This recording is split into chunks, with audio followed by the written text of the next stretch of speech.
Welcome student, मैं हूं Tande sir. दोस्तों, आज की क्लास है ट्रांसफार्मर और ट्रांसफार्मर में हम पावर ट्रांसफार्मर के बारे में पढ़ेंगे। Clear student? Basically power transformer क्या होता है और इसका यूज क्यों किया जाता है, इसके पीछे बहुत बड़ा रीजन है। पावर ट्रांसफार्मर दोस्तों ऐसा ट्रांसफार्मर है जिसकी रेटिंग 250 केवीए से ऊपर की रेटिंग हो। तो जो ट्रांसफार्मर 250 केवीए के ऊपर की रेटिंग में यूज किया जाए, अर्थात कि इसकी जो रेटिंग होगी स्टूडेंट, मोस्ट इंपॉर्टेंट पॉइंट है इसका, 250 केवीए से ऊपर। तो ऐसा ट्रांसफार्मर जो 250 केवीए से ऊपर रेटिंग वाला हो, अर्थात ये जो ट्रांसफार्मर है जब यूज करेंगे हम दोस्तों, तो यूज करने के लिए जो ट्रांसफार्मर 250 केवी की ऊपर रेटिंग वाला हो, ऐसा ट्रांसफार्मर पावर ट्रांसफार्मर कहलाएगा। तो पावर ट्रांसफार्मर बेसिकली यूज कहां कहां किया जाता है स्टूडेंट? तो ये जो ट्रांसफार्मर है ये मैक्सिमम टाइम कांस्टेंट वर्क करता है, मतलब कि मैक्सिमम टाइम कांस्टेंट वर्क करता है, अर्थात कि फुल लोड वर्क करता है। फुल लोड पर वर्क करता है, मैक्सिमम टाइम करता है दोस्तों। और ठीक है, तो ये कॉन्स्टेंटली वर्क किया जाता है इसके द्वारा। ऐसा ट्रांसफार्मर दोस्तों, पावर ट्रांसफार्मर को यदि हम डिफाइन करें तो ऐसा ट्रांसफार्मर जो 250 केवीए से ऊपर रेटिंग वाला हो, और यह ट्रांसफार्मर जहां यूज किया जाता है वह है generating station. Generating station, clear student? Sub station, full load पर 100% लोड पर इसकी इफिशियंसी मैक्सिमम होती है, अर्थात ये कह सकते हैं कि फुल लोड पर इसकी इफिशियंसी अधिकतम होती है। दोस्तों, यदि कोई प्रॉब्लम आ रही तो आप मुझे मैसेज कर सकते हैं, मैं आपका मैसेज पढ़ के उस प्रॉब्लम को रिसॉल्व कर सकता हूं। क्लियर है स्टूडेंट? तो जनरेटिंग स्टेशन, अर्थात मेरी आवाज आप तक पहुंच रही है, नहीं पहुंच रही है, आप मैसेज करके मुझे बता सकते हैं। जनरेटिंग स्टेशन और सब स्टेशन में फुल लोड पर 100% इसकी इफिशियंसी होती है स्टूडेंट। तो मैक्सिमम लोड पर इसकी इफिशियंसी बहुत अच्छी होती है। इसीलिए ये जो पावर ट्रांसफार्मर है, ये जनरेटिंग स्टेशन अर्थात कि जहां पर बिजली बनती है वहां पर इस ट्रांसफार्मर का यूज किया जाता है, और इसी ट्रांसफार्मर का नाम है power transformer student. Sub station में, चाहे वो जनरेशन स्टेशन हो, ट्रांसमिशन स्टेशन सब स्टेशन हो, और डिस्ट्रीब्यूशन सब स्टेशन हो, तो ट्रांसमिशन सब स्टेशन और जनरेटिंग सब स्टेशन में इस पावर ट्रांसफार्मर का सबसे ज्यादा यूज किया जाता है, क्योंकि इसकी जो रेटिंग है वो 250 केवीए की ऊपर वाली रेटिंग है स्टूडेंट। तो ऐसा कोई ट्रांसफार्मर जिसकी रेटिंग 250 केवीए के ऊपर वाली रेटिंग हो, तो यह जो ट्रांसफार्मर है स्टूडेंट, ये पावर ट्रांसफार्मर की श्रेणी में आता है। क्लियर है दोस्तों? आपको ये जो क्लास प्रोवाइड की जा रही है ये जूम की ऑनलाइन क्लास है, और जूम की ऑनलाइन क्लास में कभी कभी तकनीकी प्रॉब्लम हो जाता है, इसके लिए हम आपको माफी चाहेंगे। परंतु दोस्तों, आपको डेली क्लास अटेंड करना अनिवार्य है। पावर ट्रांसफार्मर फुल लोड पर अर्थात 100% लोड पर इसकी मैक्सिमम इफिशियंसी होती है। ऑब्जेक्टिव क्वेश्चन के रूप में ये एग्जाम में पूछा जाता है। Clear student? ऑब्जेक्टिव क्वेश्चन के रूप में एग्जाम में कई बार पूछा गया है कि ऐसा कौन सा ट्रांसफार्मर है जिसका फुल लोड पर मैक्सिमम इफिशियंसी होती है, यह है पावर ट्रांसफार्मर। क्लियर है स्टूडेंट? जो स्टूडेंट डेली क्लास अटेंड करेगा उसी को सेशनल में अच्छे मार्क्स दिए जाएंगे, अन्यथा उसके सेशनल मार्क्स काट दिए जाएंगे स्टूडेंट। आईटीआई वाले स्टूडेंट के लिए भी स्पेशल ये संदेश है। लीकेज रिएक्टेंस, अब ये जो ट्रांसफार्मर है स्टूडेंट, इसमें लीकेज रिएक्टेंस होता है, और लीकेज रिएक्टेंस इसमें मैक्सिमम होता है दोस्तों। तो लीकेज रिएक्टेंस और परसेंटेज रिएक्टेंस इसमें अधिकतम होता है। तो पावर ट्रांसफार्मर में लीकेज रिएक्टेंस का होना स्वाभाविक रूप से है, अर्थात कि इसमें लीकेज जो रिएक्टेंस है स्टूडेंट वो मैक्सिमम होता है। क्लियर है स्टूडेंट? लीकेज रिएक्टेंस का मतलब ये होता है जो परसेंटेज रिएक्टेंस है ये इसमें अधिकतम होता है, परसेंटेज रिएक्टेंस इसमें अधिकतम होता है। क्लियर है स्टूडेंट? चलिए आगे बढ़ते हैं। इसमें जो लीकेज रिएक्टेंस है वो कितने से कितने परसेंट के बीच में होता है, ये ऑब्जेक्टिव क्वेश्चन के रूप में कई बार पूछा गया है। तो पावर ट्रांसफार्मर में जो लीकेज रिएक्टेंस है वो परसेंटेज 8% से 12% के बीच में होता है, अर्थात कि जो लीकेज रिएक्टेंस है परसेंटेज के रूप में तो 8% टू 12% के बीच में पूछा जाता है। और एग्जाम में भी यही ऑप्शन आता है दोस्तों, यही ऑप्शन आपको लगाना है, क्योंकि आपकी जो एग्जाम है वो ऑब्जेक्टिव बेस पर है, और ऑब्जेक्टिव बेस पर जो एग्जाम ली जाती है उसमें इस टाइप के question multiple objective type question पूछे जाते हैं। तो जब भी यदि आपको ऑब्जेक्टिव क्वेश्चन में पूछा जाए कि पावर ट्रांसफार्मर का परसेंटेज रिएक्टेंस कितना होता है, तो परसेंटेज रिएक्टेंस 8 से 12% के बीच में होता है स्टूडेंट। डिस्ट्रीब्यूशन ट्रांसफार्मर में ज्यादा परसेंटेज रिएक्टेंस होता है। क्लियर है स्टूडेंट? डिस्ट्रीब्यूशन ट्रांसफार्मर में ज्यादा परसेंटेज रिएक्टेंस होता है as compare to power transformer, अर्थात कि पावर ट्रांसफार्मर में आपको परसेंटेज रिएक्टेंस कम मिलेगा, परंतु डिस्ट्रीब्यूशन ट्रांसफार्मर में आप देखेंगे तो आपको परसेंटेज रिएक्टेंस अधिकतम मिलेगा, अर्थात ज्यादा मिलेगा स्टूडेंट। क्लियर है सभी को? तो परसेंटेज रिएक्टेंस आपको डिस्ट्रीब्यूशन ट्रांसफार्मर में अधिकतम प्राप्त होगा। चलिए स्टूडेंट आगे बढ़ेंगे। तो डिस्ट्रीब्यूशन ट्रांसफार्मर की यदि बात करें हम, तो डिस्ट्रीब्यूशन ट्रांसफार्मर में लीकेज रिएक्टेंस ज्यादा होता है as compare to power transformer के। तो दोस्तों यहाँ पर पावर ट्रांसफार्मर में और डिस्ट्रीब्यूशन ट्रांसफार्मर में दोनों में अंतर है। अब परसेंटेज रिएक्टेंस के बारे में यदि पूछा जाए तो पावर ट्रांसफार्मर में 8 से 12% होता है, लेकिन डिस्ट्रीब्यूशन ट्रांसफार्मर में ज्यादा होता है स्टूडेंट। क्लियर है स्टूडेंट?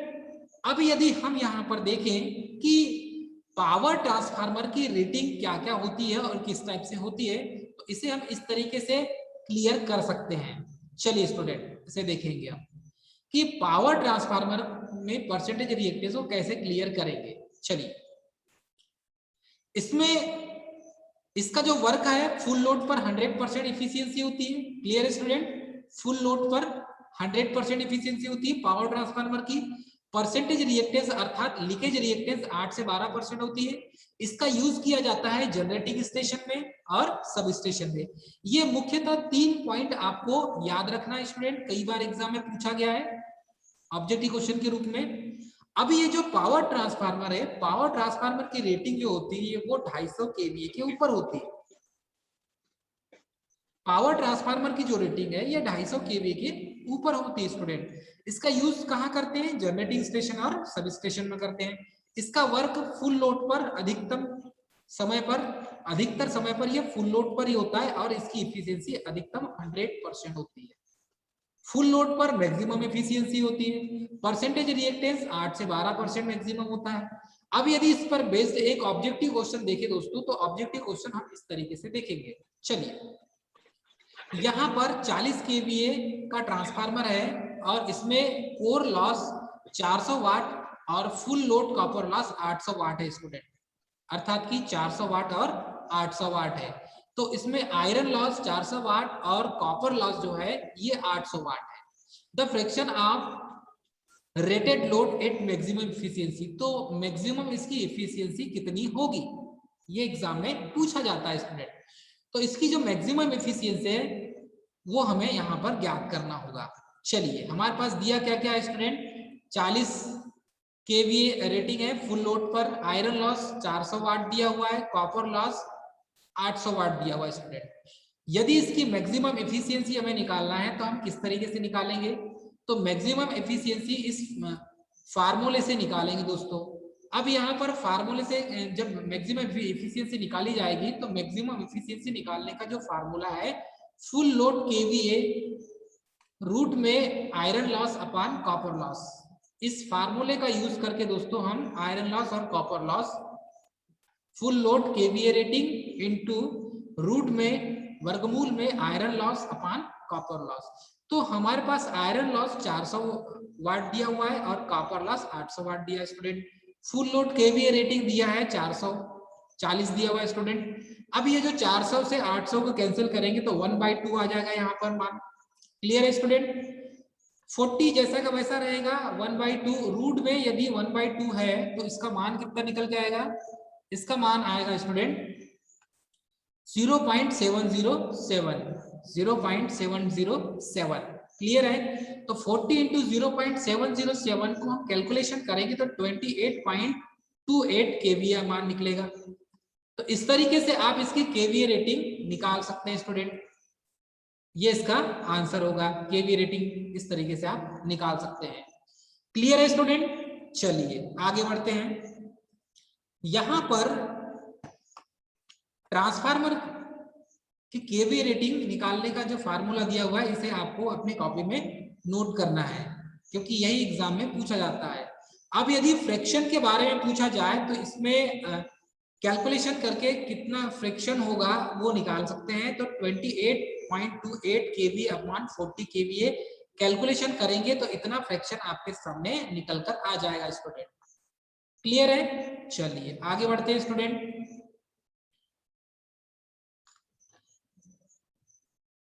पावर ट्रांसफार्मर का लोड आपको देखने मिलेगा। तो पावर ट्रांसफार्मर में इसका लोड दोस्तों आपको बेसिकली जब देखने मिलेगा तो the power factor of a power transformer on no load will about 0.35 power factor. तो जब पावर ट्रांसफार्मर नो लोड की कंडीशन में होगा, जब पावर ट्रांसफार्मर नो लोड की कंडीशन में होगा स्टूडेंट, तब यहां पर पावर फैक्टर का मान 0.35 होगा। और इस समय पावर फैक्टर बहुत पुअर होगा दोस्तों, क्योंकि यहां पर मैग्नेटाइजिंग रिएक्टेंस पैदा हो जाएगा, इसके कारण पावर फैक्टर कम होगा। पुअर का मतलब है कम होगा, 0.35 होगा। कब की सिचुएशन में? जब नो लोड की कंडीशन में हो। क्लियर है स्टूडेंट? जब नो लोड की कंडीशन पर हो। तो नो लोड की कंडीशन में यहां पर पावर फैक्टर का मान स्टूडेंट 0.35 होगा। तो कई बार ऑब्जेक्टिव क्वेश्चन के रूप में यह पूछ लिया जाता है कि पावर ट्रांसफार्मर में नो लोड की कंडीशन में पावर फैक्टर कितना होता है। तो नो लोड की कंडीशन में 0.35 पावर फैक्टर होता है स्टूडेंट, इसे आप नोट कर लीजिए। चलिए आगे बढ़ेंगे। ट्रांसफार्मर, ऑटो ट्रांसफार्मर के बारे में पढ़ेंगे दोस्तों। चलिए स्टार्ट करते हैं। Auto transformer. ऑटो ट्रांसफार्मर दोस्तों, ऑटो ट्रांसफार्मर क्या होता है इसके बारे में जानेंगे हम। और ऑटो ट्रांसफार्मर स्टूडेंट, इसमें ट्रांसफार्मर का यूज किया जाने वाला ऑटो ट्रांसफार्मर जिसमें एक ही वाइंडिंग होती है, प्राइमरी वाइंडिंग और सेकेंडरी वाइंडिंग यहीं से एक ही वाइंडिंग से निकाला जाता है। तो यहाँ पर यदि हम देखें कि ऑटो ट्रांसफार्मर क्या होता है, तो बेसिकली ऑटो ट्रांसफार्मर में दोस्तों आपको कहाँ पर देखने मिलेगा? ऑटो ट्रांसफार्मर आपको जो वेल्डिंग मशीन होती है, वेल्डिंग मशीन में आपको ऑटो ट्रांसफार्मर देखने मिलेगा। Clear student? ऑटो ट्रांसफार्मर की खासियत ये होती है कि इसमें एक ही वाइंडिंग होती है, इसमें एक ही वाइंडिंग होती है दोस्तों। एक वाइंडिंग से ही प्राइमरी निकालेंगे और सेकेंडरी निकालेंगे। तो यहाँ पर ये कोर है और यह कोर दोस्तों लेमिनेटेड कोर। कैसा है स्टूडेंट? लेमिनेटेड कोर है और ये सिलिकॉन स्टील का बना हुआ है। यह कोर लेमिनेटेड है और सिलिकॉन स्टील का बना हुआ है। ये ट्रांसफार्मर का कोर है, ट्रांसफार्मर का कोर है स्टूडेंट। और यह कोर लेमिनेटेड है, यह कोर लेमिनेटेड है। लेमिनेटेड और सिलिकॉन स्टील का बना हुआ है। तो मैंने आपको पिछली क्लास में बताया था, सिलिकॉन स्टील का बनाने का रीजन यही होता है कि सिलिकॉन स्टील जब इसका कोर बनाया जाता है तो यह हिस्टेरेसिस लॉस को कम करता है, और लॉस कम होगा तो इसकी एफिशिएंसी बढ़ जाएगी। Clear student? तो सिलिकॉन स्टील का ट्रांसफार्मर का कोर, इस ऑटो ट्रांसफार्मर का कोर सिलिकॉन स्टील का बनाने के पीछे रीजन है कि यह हिस्टेरेसिस लॉस को कम करता है। लेमिनेटेड करने के पीछे इसका रीजन यह होता है कि यह ईडी करंट लॉस को कम कर देता है, ईडी करंट लॉस को कम कर देता है स्टूडेंट। इसीलिए इसको हम सिलिकॉन स्टील लेमिनेटेड बनाते हैं। क्लियर है सभी को स्टूडेंट? चलिए आगे बढ़ेंगे। अब यहाँ पर इसके कोर को हमने सिलिकॉन स्टील लेमिनेटेड का बना दिया, जिससे ईडी करंट लॉस और हिस्टेरेसिस लॉस कम हो गए, अर्थात इसकी एफिशिएंसी अच्छी होगी। अब ये जो ट्रांसफार्मर का कोर है दोस्तों, ऊपर से नीचे तक यहाँ पर वाइंडिंग लपेटी गई है। इसमें प्राइमरी साइड जो वाइंडिंग है दोस्तों, ये प्राइमरी साइड की जो वाइंडिंग है, यहाँ पर यहाँ से वाइंडिंग लपेटी गई है स्टार्टिंग से लेकर, और ये एंडिंग तक वाइंडिंग को यहाँ पर लाया गया है। क्लियर है? तो इनपुट वोल्टेज क्या देंगे हम? V1 देंगे।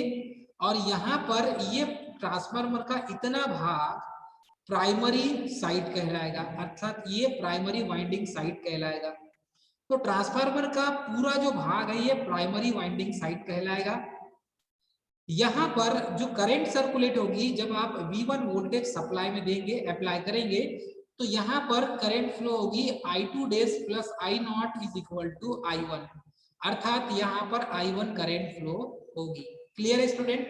तो प्राइमरी साइड यहाँ पर I1 करंट फ्लो होगी।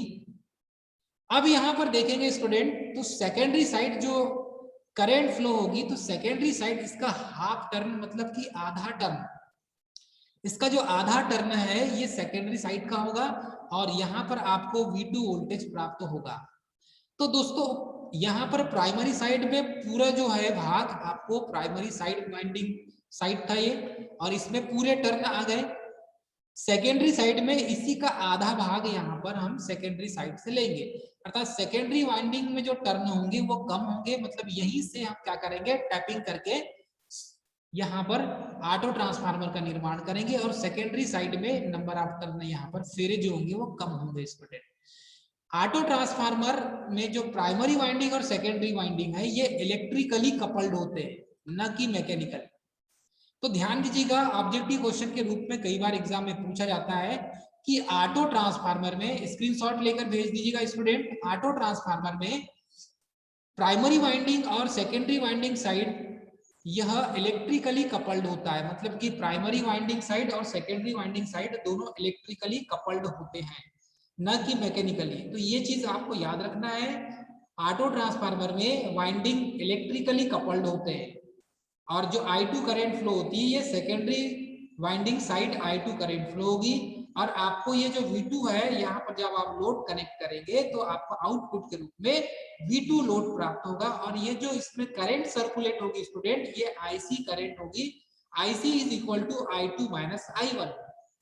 अब ये जो करंट है I2 माइनस I1 इसलिए हो जाएगा माइनस में क्योंकि यहाँ पर दोस्तों एक ही कोर है, एक ही वाइंडिंग है और इसी वाइंडिंग से प्राइमरी और सेकेंडरी दोनों टर्न निकाले गए हैं, प्राइमरी साइड और सेकेंडरी साइड। इसीलिए इसमें जो करंट फ्लो होगी वह करंट दोस्तों I2 माइनस I1 होगी।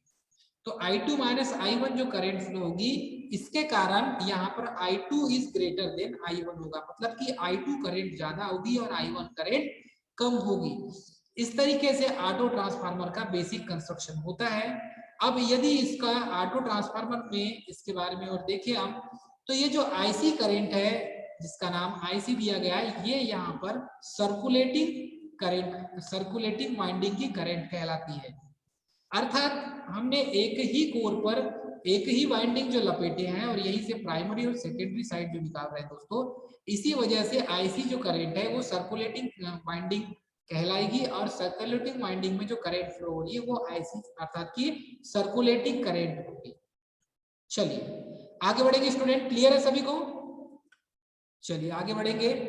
ऑटो ट्रांसफार्मर की खासियत क्या क्या है इसके बारे में जानेंगे अब। चलिए ऑटो ट्रांसफार्मर की बात करें तो ऑटो ट्रांसफार्मर में प्राइमरी और सेकेंडरी वाइंडिंग दोनों इलेक्ट्रिकली कपल्ड होते हैं। मोस्ट इंपॉर्टेंट पॉइंट, यह एग्जाम में कई बार पूछा गया है। ऑटो ट्रांसफार्मर में प्राइमरी और सेकेंडरी वाइंडिंग दोनों इलेक्ट्रिकली कपल्ड होते हैं। ऑटो ट्रांसफार्मर में स्टूडेंट स्टेप अप और स्टेप डाउन दोनों टाइप का यह हो सकता है। ऑटो ट्रांसफार्मर या तो स्टेप अप टाइप का भी हो सकता है और स्टेप डाउन टाइप का ट्रांसफार्मर भी हो सकता है। ये निश्चित होगा उसके नंबर ऑफ टर्न पर, जितना वोल्टेज उत्पन्न करके देगा उस पर डिपेंड करेगा। क्लियर है स्टूडेंट? ऑटो ट्रांसफार्मर में नेक्स्ट पॉइंट है, ऑटो ट्रांसफार्मर में प्राइमरी एंड सेकेंडरी वाइंडिंग दोनों इलेक्ट्रिकली कपल्ड होती है। ये मोस्ट इंपॉर्टेंट ऑब्जेक्टिव क्वेश्चन के रूप में पूछा जाता है जो आपको याद रखना है। आप अपने कॉपी में नोट कीजिए और यूज इसमें कहां कहां किया जाता है इसके बारे में जानेंगे। तो ऑटो ट्रांसफार्मर का बेसिकली यूज कहां कहां किया जाता है, जबकि इसमें टू वाइंडिंग में मैग्नेटिकली कपल्ड होती है, जहां पर ट्रांसफार्मर में दो वाइंडिंग होती है कोर में, प्राइमरी वाइंडिंग और सेकेंडरी वाइंडिंग। ये वाइंडिंग आपस में एक दूसरे से मैग्नेटिकली कपल्ड होते हैं और ऑटो ट्रांसफार्मर में प्राइमरी वाइंडिंग सेकेंडरी वाइंडिंग ये दोनों इलेक्ट्रिकली कपल्ड होते हैं। तो इस पॉइंट को आपको नोट करना है स्टूडेंट। क्लियर है सभी को? इस पॉइंट को आपको नोट करना है और ये आपको याद भी रखना है कि ऑटो ट्रांसफार्मर में प्राइमरी वाइंडिंग सेकेंडरी वाइंडिंग एक दूसरे से किस तरह कपल्ड होते हैं। तो यह एक दूसरे से मैग्नेटिकली कपल्ड होते हैं। ऑटो ट्रांसफार्मर एक दूसरे से इलेक्ट्रिकली कपल्ड होता है और ये जो दो ट्रांसफार्मर जो दूसरा ट्रांसफार्मर होता है, ये दूसरा ट्रांसफार्मर इलेक्ट्रिकली कपल्ड नहीं होते, यह मैग्नेटिकली कपल्ड होते हैं। अर्थात ये कह सकते हैं जिसमें दो वाइंडिंग अलग अलग होगी, प्राइमरी वाइंडिंग अलग होगी और सेकेंडरी वाइंडिंग अलग होगी, यह मैग्नेटिकली कपल्ड होते हैं। और जिसमें एक ही वाइंडिंग हो और वहीं से प्राइमरी और सेकेंडरी निकाला गया हो, यह इलेक्ट्रिकली कपल्ड होंगे। क्लियर है स्टूडेंट? चलिए आगे बढ़ते हैं। ट्रांसफार्मर, इस ट्रांसफार्मर का यूज कहां कहां किया जाता है? चलिए इस ट्रांसफार्मर का हम यूज कहां कहां करते हैं? तो बेसिकली स्टूडेंट यदि हम देखें, ऑटो ट्रांसफार्मर का यूज सेविंग ऑफ कॉपर, अर्थात यहाँ पर कॉपर की बचत होती है क्योंकि प्राइमरी वाइंडिंग और सेकेंडरी वाइंडिंग वहीं से निकाली गई है, तो ढेर सारे कॉपर की बचत करना है तो आपको ऑटो ट्रांसफार्मर का यूज करना होगा। इसमें जो के है ये लिटिल डिफर फ्रॉम यूनिटी है, अर्थात कि थोड़ा मान है यूनिटी का। इस ट्रांसफार्मर का यूज उस समय करते हैं स्टूडेंट, ये जो ऑटो ट्रांसफार्मर है, इस ऑटो ट्रांसफार्मर का यूज उस समय करते हैं जब ट्रांसफार्मर रेशो के का मान यूनिटी के आसपास हो। जब के का मान 1 के आसपास होगा तो वहां पर बच्चा ऑटो ट्रांसफार्मर का यूज करेंगे। क्लियर है? तब ऑटो ट्रांसफार्मर का इसमें कॉपर लॉस बढ़ता है और बचत, कॉपर लॉस जो है वो बचत और लॉस कम होगा। तो यहां पर हम देखें तो हमें कॉपर सेविंग करना है, कंडक्टर की सेविंग करना है, तो हम ऑटो ट्रांसफार्मर का यूज कर सकते हैं। और उस समय करते हैं जब के का मान यूनिटी के आसपास हो, मतलब के का मान जो है ट्रांसफार्मर रेशो का मान के आसपास हो, अर्थात ट्रांसफॉर्मेशन रेशो का मान के आसपास होगा, वहां पर ऑटो ट्रांसफार्मर का यूज करते हैं स्टूडेंट। इसका जो कॉपर लॉस है वो ट्रांसफॉर्मेशन रेशो अर्थात के मान पर डिपेंड करता है, ट्रांसफॉर्मेशन रेशो के मान पर डिपेंड करता है इसमें कॉपर लॉस। क्लियर है स्टूडेंट? चलिए आगे बढ़ेंगे। चलिए अब ऑटो ट्रांसफार्मर के बारे में जाने तो compare between auto transformer and two winding transformer, अर्थात ऑटो ट्रांसफार्मर में तो एक ही वाइंडिंग होती है, वहीं से प्राइमरी और वहां से सेकेंडरी निकालते हैं। लेकिन जो दूसरे स्टेप अप और स्टेप डाउन वाले ट्रांसफार्मर होते हैं जिसमें दो वाइंडिंग्स लगी होती है, प्राइमरी वाइंडिंग्स और सेकेंडरी वाइंडिंग, इन दोनों में यदि हम कंपेयर करें तो हमें क्या क्या चीज निकल के प्राप्त होगा ये देखेंगे स्टूडेंट।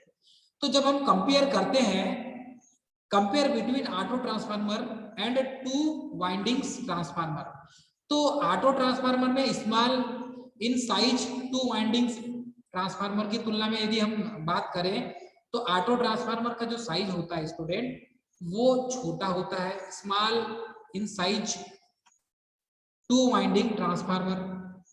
कॉपर की सेविंग होगी, कॉपर की बचत होगी ऑटो ट्रांसफार्मर में। लो लीकेज रिएक्टेंस होता है ऑटो ट्रांसफार्मर का, अर्थात कि लीकेज का मान, लीकेज रिएक्टेंस का मान कम होता है। ये जो लीकेज रिएक्टेंस एक्स का मान है दोस्तों ये कम होता है।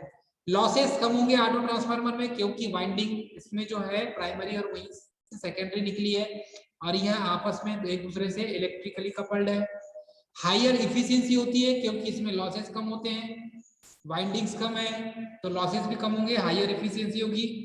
इसका जो वोल्टेज रेगुलेशन होगा स्टूडेंट वो भी बहुत अच्छा होगा, गुड वोल्टेज रेगुलेशन होगा दोस्तों इसका। तो ये पॉइंट आपको याद रखना है, इसका वोल्टेज रेगुलेशन बहुत अच्छा होता है। क्लियर है स्टूडेंट? चलिए weight of copper in auto transformer, auto transformer का यदि वेट निकालना है इसके कॉपर का, तो वेट निकालना है कॉपर का तो हम कैसे निकालेंगे? तो 1 माइनस के into weight of copper in two winding transformer, अर्थात कि इस फार्मूले का यूज करके हम निकाल सकते हैं 1 माइनस के into weight of copper in transformer winding. तो इसमें जो कॉपर का वेट निकालेंगे, जो दो वाइंडिंग लगी हुई है प्राइमरी और सेकेंडरी वाइंडिंग की जो ट्रांसफार्मर है उसमें देखेंगे स्टूडेंट उसका वेट कितना है और जिस प्रकार से इसका वेट होगा उस तरीके से इसका यूज करेंगे। तो इसमें 1 माइनस के का मान है 0.5 इंटू 100, तो इस तरीके से के का मान जब निकालेंगे तो 0.5 होगा अर्थात 50 ग्राम। ये 50 ग्राम क्या हो जाएगा? स्टेप अप हो जाएगा। सेकेंड देखेंगे स्टेप तो सेकेंड में क्या हो जाएगा 1 माइनस 0.9 अर्थात के का मान हमने कितना रखा 0.9 इंटू 100 तो के का मान निकल गया 0.9 अर्थात कि 10 kg निकल गया स्टूडेंट। तो इस तरीके से आप कैलकुलेशन करके मान निकाल सकते हैं। यदि हमें कॉपर की सेविंग करना है तो कैसे करना होगा, saving of copper in auto transformer. तो इसमें ऑटो ट्रांसफार्मर में कॉपर की सेविंग 0.9 इंटू 100 तो कितना हो जाएगा 90 kg अर्थात कि 90 kg यहाँ पर कॉपर की सेविंग होती है। क्लियर है स्टूडेंट। तो फार्मूला कौन सा लगाएं कॉपर सेविंग के लिए जो ऑटो ट्रांसफार्मर में यूज किया जाएगा। तो कॉपर की सेविंग के लिए हम यहाँ पर K into weight of copper into winding transformer इस फार्मूले का यूज करेंगे और यहाँ से हम सेविंग ऑफ कॉपर अर्थात कॉपर की सेविंग करने का फार्मूला से मान ज्ञात करेंगे। क्लियर है स्टूडेंट। चलिए आगे बढ़ते हैं, स्क्रीनशॉट लेकर भेज दीजिए। दोस्तों ये जो क्लास है ये जूम ऐप पर ली हुई क्लास है, उसकी रिकॉर्डिंग आप तक पहुंचाई जा रही है ताकि आईटी पॉली वाला जो स्टूडेंट है उसके कॉन्सेप्ट बहुत अच्छे से क्लियर हो जाए। ऑटो ट्रांसफार्मर कॉपर की सेविंग करता है, ऑटो ट्रांसफार्मर जो है वो कॉपर की सेविंग करता है। Most important point, copper saving के मान पर डिपेंड करता है अर्थात कि जितना के का मान होगा उतनी कॉपर सेविंग करेगा। क्लियर है। ऑटो ट्रांसफार्मर इलेक्ट्रिकल पावर को कंडक्टिवली एंड इंडक्टिवली दोनों प्रकार से ट्रिगर करता है। Clear student. ये जो ऑटो ट्रांसफार्मर है ये इलेक्ट्रिकल पावर को अर्थात कि इलेक्ट्रिकल पावर को विद्युत शक्ति को कंडक्टिवली और इंडक्टिवली दोनों टाइप से ट्रांसफर करता है अर्थात कि कंडक्टिवली भी ट्रांसफर करता है और इंडक्टिवली भी ट्रांसफर करता है। तो इन चीजों को आपको याद करना है स्टूडेंट ताकि आपको पूरा कॉन्सेप्ट समझ में आ जाए। क्लियर है। चलिए आगे बढ़ेंगे। इसका जो फार्मूला है इंडक्टिवली का फार्मूला है पावर ट्रांसफर इंडक्टिवली अर्थात 1 माइनस के इंटू इनपुट पावर। ज्यादा कुछ नहीं है दोस्तों, इसमें फार्मूला बहुत इजी है।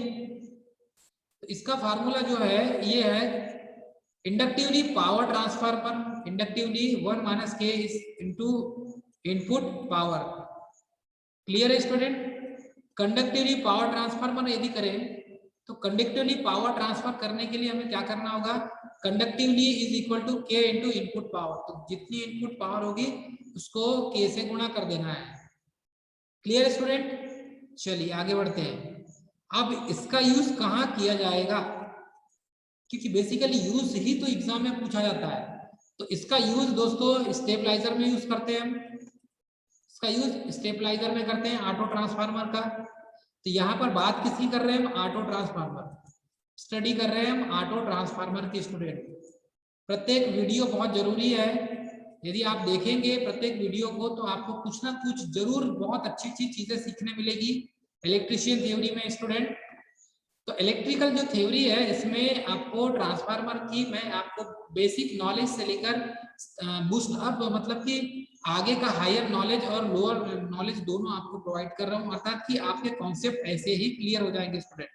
तो स्टेबलाइजर जो है, स्टेबलाइजर में भी हम ऑटो ट्रांसफार्मर का यूज करते हैं।